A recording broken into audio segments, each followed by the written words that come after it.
Hello guys! Welcome back to my channel. This is Melvin TV. So, nandito ako ngayon guys. Update tayo sa ah, kalsada na ginagawa dyan sa may Amara Village. Phil and Biswis Avenue yan guys. So, nasasakupan dito sa Pasong Kawayan 2. So, kanina guys, madaling araw, nakikita ko na lahat ng mga barangay, may barangay personnel na sinisita yung mga malalaking truck na dumadaan doon. So, may nakausap kami na isang barangay personnel, ang sabi, kautusan daw ni Kap na sitahin yung mga over capacity na mga truck na dadaan sa naturang kalsada. So, ayan na guys. So, ito ay good news. Good news to guys. Sa wakas, nagkakaroon na rin yung ngipin ang batas na sinasabi nakapaskil dyan na may nakapaskil doon ng mga six-wheeler, pataas, yung mga ganong advertisement na nakapaskil doon guys. So, ibig sabihin, nagkakaroon na rin ng ngipin yung batas. So, big salute po kay Kap Mario C. Amante ng Pasong Kawayan 2. Kap, maraming salamat sa inyong pagtugon sa problema dito sa iyong nasasakupan dito sa Barangay Annex. So, unang-una na po dyan, inaksyonan mo yung kalsada natin, hindi ka tumitigil sa pangangalampag doon sa ating punong panglungsod, pangbayan, na tugunan na yung ating problema dito sa kalsada. Ngayon naman, andyan na naman yung pinapatupad ng bayan ng General Trias na nakalagay na paskil na six-wheeler not allowed, di ba? Nakalagay yan dyan, 6 or 8 wheelers not allowed. So, kung hindi ako nagkakamali. So, ibig sabihin lang yan, ito makikita natin na binidyohan ko kanina yung pangyayari. Talagang hinaharang ng mga barangay personnel ang mga malalaking truck. So, may nakikita ako na dumiretso pero yun ay government na nagtatrabaho dyan sa flood control. So, hindi mo naman pwedeng pagbawalan yon dahil gobyerno yon. So yun nga ang sinasabi, ang sinisita kanina yung mga pag-aari ng mga hardware dito sa lugar natin. So, di ba? Ito sarili ko lang opinion ha. Yung mga hardware dyan, ang laki-laki daw ng tax nila. Ang laki ng tax nila sa gobyerno. Pero ito mga guys, simple logic lang po ito. Lilibuhin lang po ang tax ng mga hardware sa ating gobyerno. Bagkus, ang kanilang mga overcapacity na sasakyan na dadaan sa ating kalsada, milyones po ang nadadamage. So, ito napakasimple lang, no? Napakasimple lang, napakadaling intindihin. Lilibuhin lang po ang tax ng mga hardware na nandirito. Samantalang ang sinisira ninyong kalsada ay milyones ang halaga.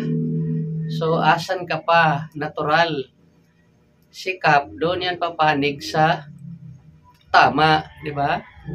So, hindi nyo na masisisi sa tagal na ng panahon na kinabang kayo dito.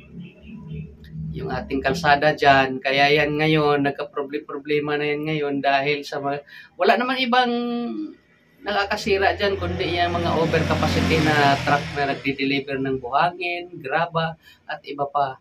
Yan naman talaga, hindi naman pwedeng masisira ng tricycle yan. Mga jeep, kotse. Walang iba kundi yan talagang mga overcapacity na truck. O, isipin nyo guys, maglibot kayo sa buong Pilipinas. tingnan nyo yung itsura ng tulay. Tingnan nyo yung itsura. Punta kayo sa ibang lugar, ganyan din kalaki, ganyan din kahaba. Anong nakatatak doon sa dulo? Maximum of 10 tons only, di ba? Nakalagay yan doon, 10 tons nakalagay. So, balit yung mga dump truck na dadaan, katulad yan sa mga hardware, sa tingin ninyo ba, ako, ano ko lang opinion ko lang, ay pumapatak ng ano yan, 40 to 60 tons. Koreksyonan nyo na lang ako pag ako nagkamali, pero kahit sabihin mo man hindi aabot ng 40 to 60, yan ay lagpas din sa 10 tons yan, di ba? Tama, mali. Di ba? Kaya, dapat, tama yung ginagawa ni Cap Mario Amante na inumpisahan na ngayon sitahin yan mga yan dahil antayin mo pa ba na masisira pati ang tulay. Mas malaki na ang problema kapag tulay na ang bumibigay. Naalala niyo ba noong bagyong Milenyo kung gaano kahirap ang dinanas ng mga residente dito? Ang mga sasakyan na doon lang inabot ay doon lang din paparking magdamag. Yung mga taga roon din sa Tansa na dito inabot, dito lang din magpaparking magdamag kasi wala pang daanan dito. So maigi-igi na ngayon dahil bukas na dito sa kabila. Kaya maswerte na rin. Parang sabihin na lang natin na okay lang. Pero sa layo ng iikutin mo, di ba? Kung gaano kaperwisyo ang resulta kapag hinahayaan natin na masira yung tulay at lalong higit yung kalsada. Di ba? So, panawagan dyan sa Barangay Paradahan 1, Tansa, Cavite. Galaw-galaw na po dahil ginagalaw na rin po dito sa may Pasong Kawayan. Karugtong dyan. Boundary ito ng Paradahan 1 at saka Pasong Kawayan 2. Yan. So, baka naman po, pwede nyo na rin aksyonan yan, yung mga dump truck na overcapacity dyan. So, ito lang po ay mayroon akong example po sa inyo na sa ibang lugar, hindi naman lingid sa inyong kaalaman na tayo ay kung saan-saan na rin nakakarating. Sa ibang lugar po kasi, sa ibang barangay, nagbuo ang barangay councilors ng barangay ordinance na yun nga pinagbawalan yung mga ganyang truck na overcapacity lalo na sa barangay road, hindi pa naman yan national road So ang nangyayari sa base sa obserbasyon ko doon sa ibang lugar na katulad niyang mga malalaking truck na kinakargahan ng buhangin at saka graba, ang may-ari ng hardware yan, sinusundo yan doon sa highway. Sinusundo na mga maliliit nilang sasakyan tulad ng ELF, yung mga dump truck nilang maliliit. Sinusundo yan doon sa highway. Binabawasan yung karga niyang malaking truck hanggang sa magiging papayagan na siyang dumaan sa isang barangay road na hindi na siya over capacity. Ganun po 'yun. Sa lahat po ng mga problema na pag-uusapan at nagagawaan po ng solusyon kung tulong-tulong, kooperasyon lang po ang kailangan.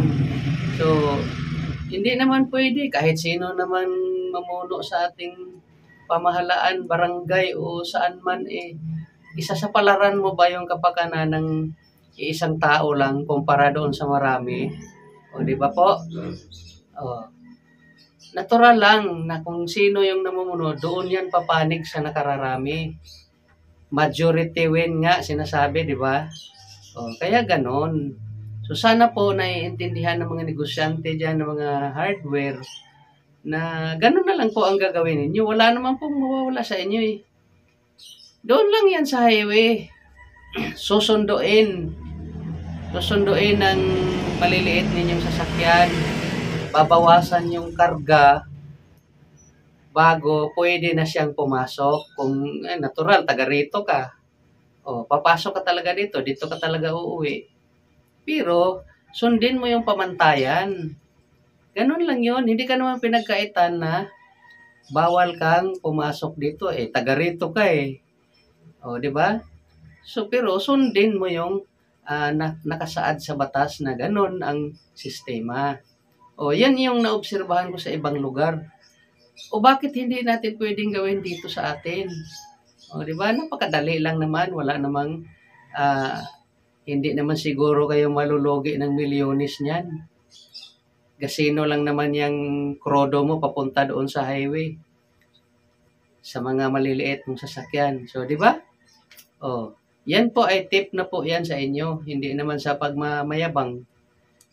Ay kahit sino naman siguro magsasabi na may posibilidad yung sinasabi ko. So, ganun pa man, ako'y lubos na nagpapasalamat sa ating mahal na kapitan dito, Mario C. Amante, sa iyong pagtugon sa problema ng ating barangay, lalong higit na ang hindi matawaran mong effort dyan sa kapakiusap sa ating mahal na mayor diyan sa ating kalsada. So, Kap, isang malaking pagsaludo sa iyong malasakit at pagmamahal sa ating barangay. Maraming salamat po at ito si Melvin TV ay nag-iwan ng kasabihan, mahirap ka man o mayaman, anumang estado sa buhay mo, bakla, tomboy, babae at lalaki, palaging tandaan, business is the best. Hanggang sa susunod kong vlog, guys. Bye-bye! Ayan See you on my next vlog.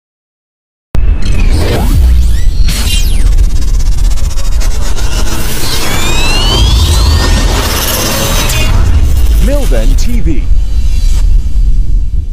Subscribe, Like. share.